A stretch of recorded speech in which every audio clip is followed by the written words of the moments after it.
By the way, we're 40 minutes into this broadcast, and all three of us have done a fantastic job of plugging the others' accomplishments.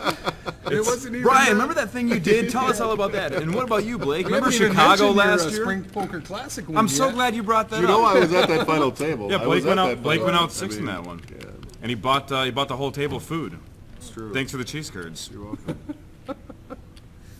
And I think I gave you plenty of chips throughout that whole tournament, by the way, our first time playing together. First time playing together, for sure. I had it once, and I bluffed you on the other one. Semi-bluffed you on the other one. Yeah, don't worry, guys. We got several hours left to talk about ourselves. I'm already running out of stuff. That's the best. That's like the #1 trait of a poker player is my stories are more important than your stories. You know, that's funny you bring that up, because I also wrote a book called Poker Players Are Narcissistic Sociopaths. No, you didn't. Yeah. Did you really? Where can I get that book?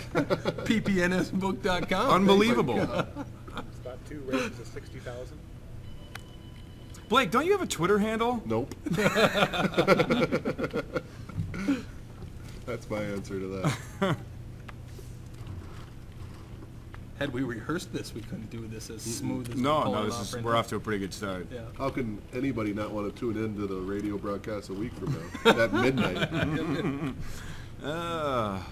If you want to listen to some more sick brags, tune in from midnight to 2 a.m. Right. this Saturday/Sunday. He knew it all along, right? See, Lazar, you can see he's kind of slouching his chair. He doesn't, I don't know, he's trying to smile, but, I mean... It's a little tough. deflating. It's just part of the game. I mean, I'm not saying people don't get that way, but you just got to pick it back up and realize he's still got a lot of chips. And he ran bad in the spot, you know? So Blake, in general there, that was a really quick check with the ace-queen. Right. Like, it's almost as soon as the cards came out, that was an insta-check. Right. So, obviously, I think all of us here would bet with sevens with that fast of a check, but should he slow down in the future and make it look like it's a little more of a difficult decision? The key is to do it the same. Every time. Whether you check fast or play fast or bet fast or take 10 seconds, you should do it the same. Because players like me are going to watch your patterns and try to exploit them. So do you have a count in your head? Do like, I? In terms of, even if you know 2 seconds into the hand, you know what you're doing. Do you still wait the full 15 or whatever it is? I like to think so. I don't really wait that long. I'm typically a faster type player, but I would like to think so.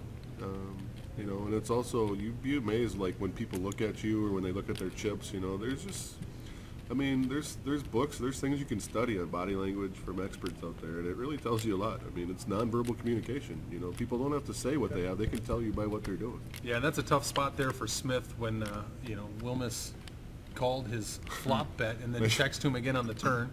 How's that, River? Things got good for Wilmes in a hurry. I assume any bet here out of Wilmes is going to make Smith fold anyway I with think so too, 444. yeah, especially after floating the flop. Yeah, so he bets out What and happened on the Smith's going turn? to fold. Check. See, that's Smith can't check 2 sevens there on the turn. I don't know. I do. Why? Why are you checking 2 sevens there? He checked 2 streets. You think he's really setting you up to check raise you in that spot when the 10 of spades comes?